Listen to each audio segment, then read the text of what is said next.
What happens in the Arctic does not stay in the Arctic. There are things happening in the Arctic now that would have been unthinkable 20 years ago.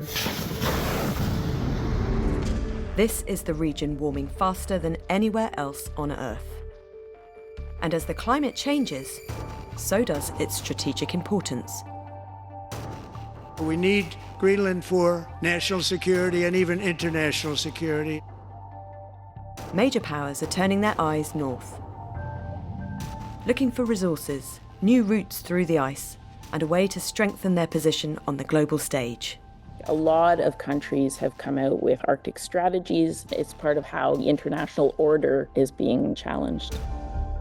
Here are 5 reasons why the Arctic has become one of the world's most hotly contested regions. To understand this, we need to look at the world in a different way. Far from just a frozen ocean, 8 countries have territory in the Arctic Circle. The United States, Canada, Greenland, which is a semi-autonomous part of Denmark, Iceland, Norway, Sweden, Finland, and Russia. During the Cold War between the US and Soviet Union, going over the pole was a potential route for missile strikes. Both countries expanded their military operations, with the US establishing a base in the north of Greenland.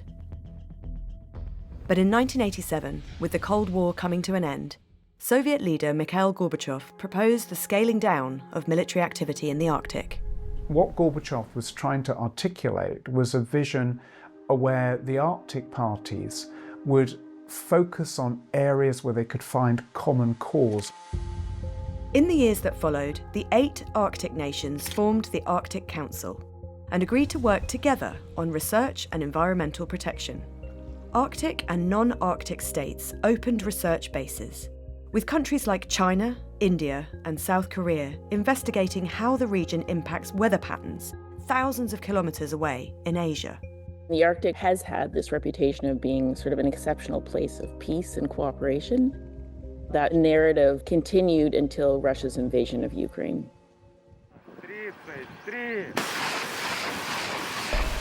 In 2022, Russia reopened the Cold War's fault lines. Within months, Finland and Sweden applied to join NATO, the Western military alliance. The Arctic map became Russia on one side and NATO members on the other. The border between Norway, Finland and Russia is effectively a front line for Russia and NATO. The Arctic saw direct conflict when a Russian airbase in the Arctic Circle was attacked by Ukrainian drones. The region is critical to Russia's military. Most of its nuclear capability is based there. Я подчеркну, Россия никогда никому не угрожала в Арктике. Но мы внимательно следим за развитием ситуации, выстраиваем адекватную линию реагирования. Russia has reopened dozens of Soviet-era bases and used Arctic waters to test hypersonic cruise missiles. Russian and American fighter jets have come into close proximity in the skies near Alaska.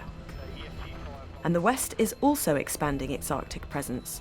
2024 saw NATO's biggest drills in the region since the Cold War.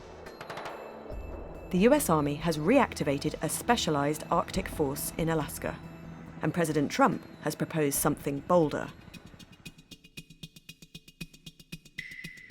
We need Greenland for national security and international security. So I think we'll go as far as we have to go. We need Greenland, and the world needs us to have Greenland.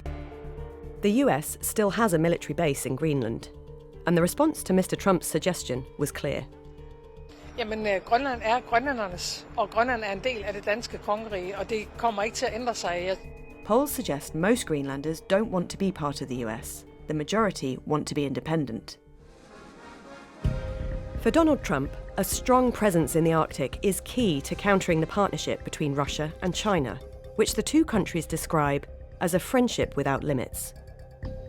You don't even need binoculars. You look outside, you have China ships all over the place. You have Russian ships all over the place. We're not letting that happen. Russian and Chinese Coast Guard ships have carried out joint patrols in the Arctic Ocean, and bombers from both countries have flown together near Alaska. It's the first time that we've seen these two countries fly together like that.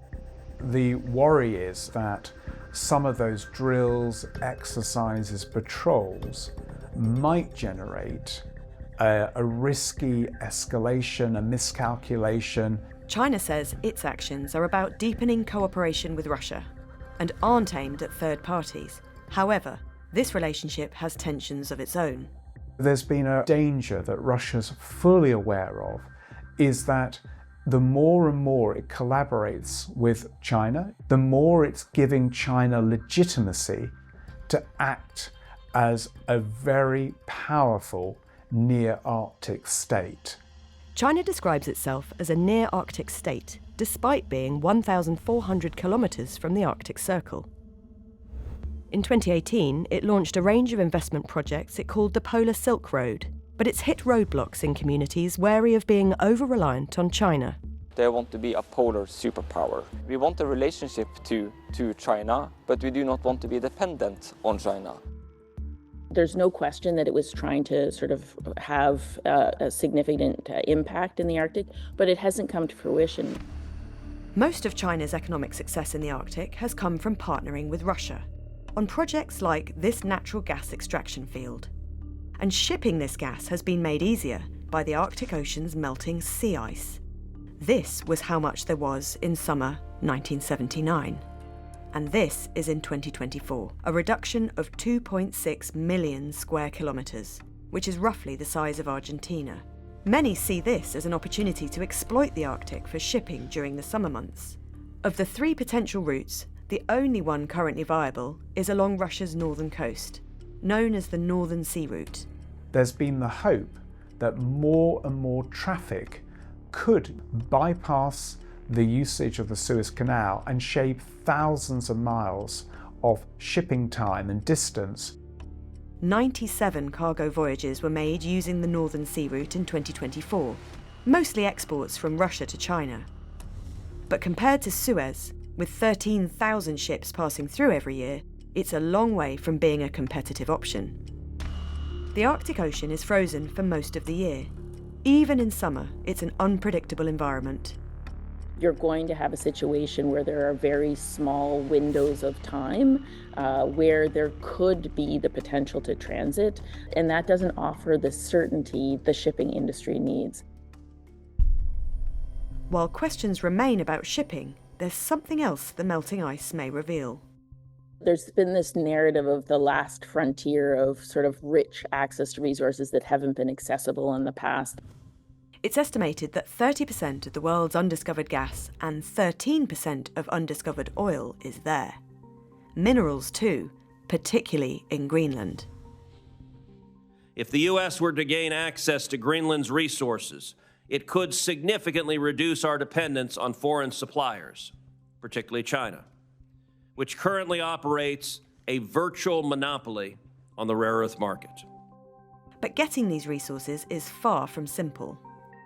You're dealing with environments that are remote, expensive to operate in, lacking infrastructure, and where there is very little skilled labour close by. Despite this, global interest in the region, and what further ice melt might reveal, remains. And that could introduce further competition to this already contested region. 15 years ago, you would have said the Arctic is a region best characterised by high north, low tension. Now, we should adapt that slogan to high north, high tension.